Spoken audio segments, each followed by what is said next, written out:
وہ آج ہی کسی نے میسج کیا تھا اور میں کچھ لوگوں کو آگے بڑھا دیا کہ میں کسی کے میلے کفن کو کیوں دیکھوں، میری اپنی قبر کے معاملے بڑے سخت ہیں۔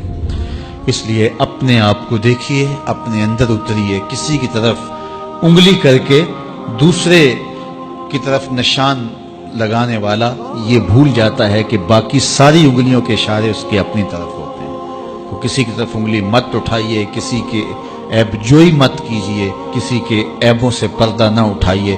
اس کا صلہ کیا ملے گا؟ اللہ قیامت کے دن پردہ داری فرمائے گا، اور اس دن پردہ رہ گیا تو پھر آخرت بہتر ہو جائے گی۔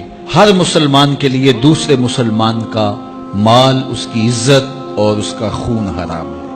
اسے حق نہیں پہنچتا اس کا خون بہائے، اسے حق نہیں پہنچتا اس کا مال چرا لے یا مال غصب کر لے، اس کی اجازت کے بغیر اس کو استعمال کرے، اور نہ ہی کسی کی آبرو اور عزت پر کوئی حملہ آور ہو۔ آقا کریم علیہ الصلوۃ والسلام نے ارشاد فرمایا، مسلمان کا بھائی ہے، وہ اس پر نہ ظلم کرتا ہے اور نہ کسی کو اس پر ظلم کرنے دیتا ہے، اس کو تنہا بھی نہیں چھوڑتا، لاوارث بھی نہیں چھوڑتا۔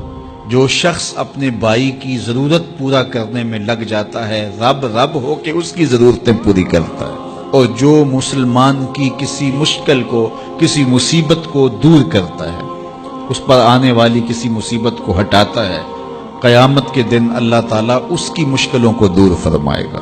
اور جو کسی مومن کا، مسلمان کا پردہ رکھتا ہے، پردہ داری کرتا ہے، قیامت کے دن اللہ اس کے عیبوں پر پردہ ڈال لے گا۔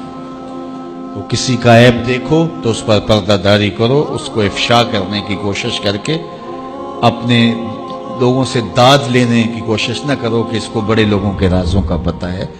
اگر کسی کا راز معلوم ہو تو پردہ ڈال دو۔ پردہ ڈالنے والا اللہ قیامت کے دن اس کے عیبوں پر پردہ ڈال دیتا ہے۔